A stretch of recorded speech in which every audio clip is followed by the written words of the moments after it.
మన రక్షణ వ్యవస్థ చాలా బలంగా పనిచేస్తుంది. ఆ రక్షణ వ్యవస్థ ముందర నిలబడి ఇచ్చేసేటువంటి పరిస్థితి లేదు. వాళ్ళు ఏదైతే వాళ్ళకు ఉన్నటువంటి వాళ్ళ దగ్గర ఉన్నటువంటి ఆయుధాలు లిమిటేషన్ దానికి ఇంత ఈ స్థాయి వరకు ఉంటుంది. దాని పరిధి అంటే ఆ పరిధి లోపే మనం దాన్ని పూర్తి స్థాయిలో నిర్వీర్యం చేసినటువంటి దాఖలాలు ఉన్నాయి. కాబట్టి అలాంటి అణు ఆయుధాలని ప్రయోగిస్తుంది అయితే పూర్తి స్థాయిలో చెప్పలేము. నాకు తెలిసి చేయకపోవచ్చు కూడా. ఆ తప్పు చేస్తుందని మళ్ళీ నేనైతే అనుకోను. గాంధీ గారు అయితే ఇవాళ నేషనల్ కమాండ్ అథారిటీ బృందంతోన పాక్ ప్రధాని సమావేశం కాబోతున్నారన్న ఒక వార్త మనకు వినవస్తోంది. అంటే ఏంటి, ఈ న్యూక్లియర్ బాంబుల్ని పర్యవేక్షించేటువంటి బృందం ఇది. ఈ బృందంతో వీళ్ళు సమావేశం అవుతున్నారంటే వాళ్ళు ఇండియాకి ఏమైనా థ్రెటింగ్ మెసేజ్ ఇవ్వడానికి ప్రయత్నిస్తున్నారా? సరే, ఇప్పుడు ఈ దాయ దేశం మొదటి నుంచి కూడా చారణ చేస్తే బారణ లొలి చేసేటువంటి పరిస్థితి మనం అందరం కూడా చూసినాం. అయితే మళ్ళా అట్లాంటిది ఏదైనా చిన్న చిన్న ప్రయత్నాలే ఉంటుండొచ్చు, కానీ ఆ స్థాయి ప్రయోగం జరుగుతుందని ఏం లేదు. దానికి కూడా ధీటుగా ఆన్సర్ చేయడానికి సిద్ధంగా ఉన్నాం మనం, ఏం లేదు. కానీ ఏ దానికి దేనికి ఎట్లయినా చేయడానికి చేసేటువంటి పరిస్థితిలో పూర్తిగా సంసిద్ధమై ఉన్నాము. నరేంద్ర మోడీ గారు కూడా చెప్పారు, ఇప్పటి వరకు మనం డిఫెన్స్ చేస్తున్నాం, ఖాళీ యుద్ధాన్ని ప్రకటించలే మనం. ఇప్పటి వరకు వచ్చేటువంటి వాళ్ళు చేసేటువంటి చర్యలకు ప్రతిచర్యగా డిఫెన్స్ చేసుకుంటూ వస్తున్నాం, కానీ యుద్ధానికి పూనుకున్నటువంటి దాఖలాలు లేవు. ఇప్పటి వరకు భారతదేశం ఎక్కడ కూడా మేము యుద్ధం అనే వాతావరణం తీసుకురాలి, కానీ డిఫెన్స్ చేసుకుంటూనే వస్తా ఉన్నాము. డిఫెన్స్ చేసేటువంటి క్రమంలోనే కొంత వాళ్ళకి ఇచ్చేస్తా ఉన్నాం తప్ప మనం యుద్ధం ప్రకటించేటువంటి పరిస్థితి మనం వచ్చింది అనుకోండి, వాళ్ళు పెద్దగా నిలబడలేరు. ఆ స్థాయి వాళ్ళకు వనరులు కూడా లేవు, ఏ రకం కూడా లేవు. అంటే మనం ఆర్థికంగా చూసుకున్నా, ఆయుధ కాండాగారంగా చూసుకున్నా, లేకుంటే సైనిక బలగం చూసుకున్నా, లేదా అనేక దేశాల యొక్క సమన్వయం చూసుకున్నా, పాకిస్తాన్ అసలు శూన్యం. దాంట్లో ఏమాత్రం ఆప్షన్ లేదు. ఆ పక్కన ఉన్నటువంటి దేశాలు వాళ్ళు ఇది చేసుకునే చేసేదానికే వాళ్ళు పరిస్థితి లేనటువంటి పరిస్థితులు ఉన్నాయి. ఇక మన దగ్గరికి ఏమని వస్తున్నాయి ఇలా చూస్తా ఉన్నాం కదా. పాకిస్తాన్ 3 ముక్కలు, ఇప్పటికే 3 ముక్కలు అయిపోయింది. అప్పుడెప్పుడో అన్నాం కానీ ఇప్పుడు 3 ముక్కలు అయిపోయినట్టు క్లియర్ కనబడతా ఉంది. ఇక కొత్తగా చేసేటువంటి ప్రసక్తి ఏమి ఉండదు.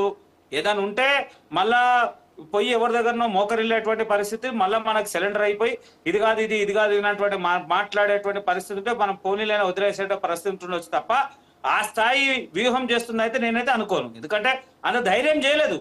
చూస్తున్నాం కదా, అదేదో కవ్వింపు చర్యలే తప్ప అలాంటి ఆయుధాలను కూడా మా భారతదేశం వైపు తీసుకొస్తుందని అయితే నేనైతే నమ్మను పూర్తి స్థాయి. ఓకే సార్, గాంధీ గారు ఇప్పుడు ఒక మాట అండి, ఇప్పుడు పాకిస్తాన్కు ఒంటరిగా చేసే ప్రయత్నం భారత్ చేస్తోంది అని ఒక మాట వినిపిస్తోంది. అంటే అంతర్జాతీయ స్థాయిలోన ఆ దేశం ఏం చేస్తోంది, మేమేం చేస్తున్నాం, ఉగ్రవాదులను అది ఎలా పెంచి పోషిస్తోంది చెప్పడం ద్వారా పాక్ను ఒంటరి చేయాలన్న ఒక వ్యూహంతో భారత్ ముందడుగు వేస్తోంది. అయితే తుర్కియా వాళ్ళు చాలా నేరుగా పాకిస్తాన్కు సహాయ సహకారాలు అందిస్తున్నారు, యుద్ధ నౌకలు కూడా పంపిస్తున్నారు. ఏంటి అని అడిగితే కనుక గుడ్ విల్ క్యాజువల్ విజిట్ అంతే, ఇది యుద్ధానికి సంబంధం లేదు అంటున్నారు. అయితే నిన్న ఇవాళ పాక్ ప్రయోగించిన డ్రోన్లన్నీ కూడా తుర్కియా వాళ్ళవే అని అంటున్నారు. దీనికి మీరేమంటారు?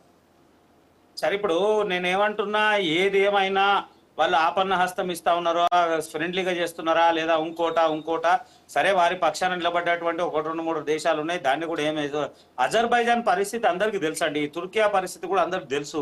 ఏం నిలబడగలుగుతారు, ఏం చేయగలుగుతారు, అది కాదు కదా. ఇలా మనం తెలిసినాక ఎవరు మాట్లాడుతున్నారు, ముందు అజర్బైజాన్ మాట్లాడిన తర్వాత ఇలా తుర్కియా మాట్లాడుతుంది. నేను ఏమంటున్నా అంటే వాళ్ళ మాటలు కానీ వాళ్ళు సహాయం చేసినా ఇంకోటి చేసినా వాళ్ళు చేస్తుంది తప్పు అని ప్రపంచ దేశాలన్నీ కూడా కారై కూస్తున్నాయి. ఖచ్చితంగా ఆ రోజు అమెరికా ప్రస్తావించినప్పుడు కూడా, అమెరికా కూడా ఎప్పుడైతే ట్విన్ టవర్స్ మీద దాడి జరిగినప్పుడు కూడా అమెరికా ప్రస్తావించింది, దీనికి సంబంధించినటువంటి నిందితుడు మీ దగ్గరనే ఉన్నట్టు లేడు అంటే ఆ రోజు కూడా అమెరికా చూసింది. అట్లనే అనేక సందర్భాల్లో అసలు తీవ్రవాదాన్ని తయారు చేసిందే వాళ్ళే వందల స్థావరాలు తయారు చేశారు. 30,000-40,000 మంది చేశారు, 9-10 గ్రూపులు. ఆ గ్రూపులు అన్ని కూడా అక్కడనే ఉన్నటువంటి దాఖలాలు ఇలా ప్రపంచ దేశాలు అన్ని కూడా చూసినప్పుడు కూడా వారికి సమర్థిస్తారని అయితే నేనైతే అనుకోను. ఖచ్చితంగా దాన్ని పూర్తి స్థాయిలో అన్ని దేశాలు ఇచ్చేస్తూ ఉంటాయి. అయితే ఇది ఒకటి జరగవచ్చు. నేనేమంటున్నా, చైనా కూడా వారి స్వార్థం కోసము, లేదా ఈ దేశం ఏదైతే తుర్కీ దేశం ఉంది కూడా వాళ్ళ స్వార్థం కోసము లేదా లాభాపేక్ష కోసం ఏదైనా చేస్తే 1-2 ఏదో పరస్పరమైనటువంటి సహాయాలు, పరస్పరమైనటువంటి ఆయుధ సామాగ్రి ఇంకోటి ఏదో చేసుకోవచ్చు. కానీ ఎంత చేసినా మన ముందర నిలబడేటువంటి ప్రసక్తి అయితే లేదండి. దాంట్లో ఏమాత్రం లేదు. ఖాళీ మనం ఇప్పుడు డిఫెన్స్ చేస్తున్నాము. ఎక్కడ కూడా మనం యుద్ధం ప్రకటించలేదు. ఓన్లీ డిఫెన్స్ చేస్తేనే ఇవాళ ఇలా ఈ పరిస్థితి ఉంది. ఒకవేళ మనం ప్రత్యక్ష యుద్ధానికి పోయినాం అనుకోండి, నేనేమనుకుంటున్నా, కరెక్ట్ గా చేస్తే 12 గంటల యుద్ధం తర్వాత తెల్లారి సూర్యుని చూడని పరిస్థితి ఉంటుంది పాకిస్తాన్. తెల్లారి పాకిస్తాన్ అనేది ఈ ప్రపంచ మ్యాప్ లో లేకుండా పరిస్థితులు కనబడతా ఉన్నాయి. ఎందుకో ఏమో వాళ్ళు కవ్వింపు చర్యలు, రక్షణ వ్యవస్థ ఏముంది, మన భారతదేశ రక్షణ వ్యవస్థ ముందర వాళ్ళది ఒక్క పైసా పనికిరాదు, అయినా కానీ ఏదో కవ్వింపు చర్యలు చేస్తుంది. ఓకే సార్, గాంధీ గారు మళ్ళీ నేను మీకు లైన్లోకి వస్తాను, అలాగే లైన్లో ఉండండి. సార్ కోటిరెడ్డి గారు, ఇప్పుడు గాంధీ గారు చెప్పినట్టు, మన మేడం గారు చెప్పినట్టు, ఇంటికి ఇప్పటిదాకా అసలు గాంధీ గారు ఏమంటున్నారంటే యుద్ధం అనే మాటని ఇంకా మేము వాడలేదు, మేము జస్ట్ డిఫెన్స్ మోడ్లో ఉన్నాం. అంటే వాళ్ళు చేస్తున్న యుద్ధాలు, వాళ్ళు ప్రయత్నిస్తున్నటువంటి కవ్వింపు చర్యలకు జస్ట్ రక్షణ గోడగా నిలబడి ఉన్నామంతే. మనం ఈవెన్ వార్తలు చూస్తూ ఉంటే కూడా పలానా వాటిని డిఫ్యూజ్ చేసింది, పలానా డిఫ్యూజింగ్ మోడ్లోనే ఉన్నాము, కానీ అటాక్ మోడ్లో ఇంకా వెళ్ళలేదు అని అంటున్నారు. అయితే పాకిస్తాన్ వాళ్ళు మాత్రం అంతర్జాతీయ స్థాయిలో మొరపెట్టుకుంటున్నారు. ఏంటి, భారతదేశం మనపై దాడి చేస్తోంది, అంత చిన్న భిన్నమైపోతుంది, మాది చిన్న దేశం, అది పెద్ద దేశం, మళ్ళీ మీరే అందరూ చూస్తున్నారు కదా అని నీతి పన్నాలు. దీన్ని మనం ఎలా చూడాలి? ఒకటి, భారతదేశానికి సంబంధించినంత వరకు అంటే మొన్న జరిగినటువంటి ఆపరేషన్ సింధూర్ ఏదైతే ఉందో దానికి ముందు జరిగినటువంటి సంఘటన, ఇప్పుడు అంటే కాశ్మీర్ సమస్య 1947కి ముందు నుంచి కూడా ఉంది. 47లోనే బిగిన్ అవ్వలేదు. 47 వచ్చేప్పటికీ దాన్ని అంటే పాకిస్తాన్లో కలపాలా, ఇది కలపాలని అప్పుడు అక్కడ ఉన్నటువంటి రాజు హరిసింగ్ నిర్ణయం తీసుకునే స్వేచ్ఛ కూడా ఉంది. ఆ సందిగ్ధతలో ఉన్న సమయంలోనే అనుకోకుండా పాకిస్తాన్కి సంబంధించినటువంటి తెగవాళ్ళు వాళ్ళ మీద దాడి చేయడం, వాళ్ళకి ఇండియా సహాయం చేయడంతో ఇండియాలో కలపాలి, ఇది జరిగినది, అయిపోయింది. ఆ రోజు నుంచి ఈ పోరాటం జరుగుతూ వస్తుంది.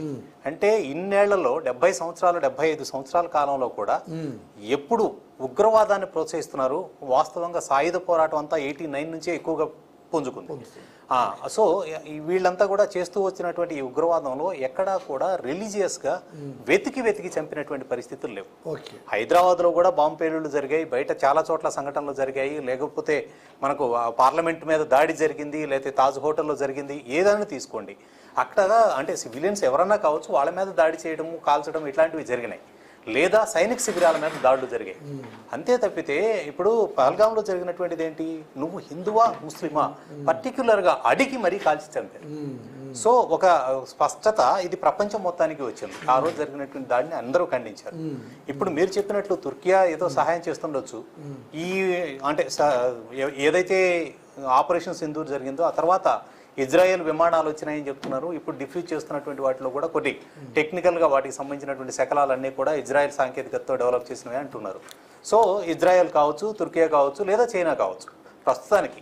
అయితే ఇవి కూడా తుర్కియా మినహా మిగతా ఏ దేశం కూడా ప్రత్యక్షంగా వాళ్ళకి సహాయం చేసే పరిస్థితిలో లేదు, చేసే ఉద్దేశం కూడా లేదు. బహుశా 26/11కు ముందున్నటువంటి పరిస్థితి ఇప్పుడు లేదు. ఎందుకు లేదు? అగ్రదేశంగా ఉన్న అమెరికా కూడా ఉగ్రవాదంతో నష్టపోయింది. ఎప్పుడైతే ట్విన్ టవర్స్ దెబ్బతిన్నాయో ఆ రోజు నుంచి ఉగ్రవాదాన్ని దానికి తెలిసింది. సో ఇప్పుడు ప్రోత్సహించే స్థితిలో లేరు. కాకపోతే ఇది యుద్ధంగా మారితే ప్రపంచం ఇప్పటికే ఉక్రెయిన్ యుద్ధంతో ఎంత నష్టం జరుగుతుంది ఏంటి అనేది తెలుసు కాబట్టి చేస్తున్నారు. ఇక రెండో సమస్య అణ్వాయుధాలు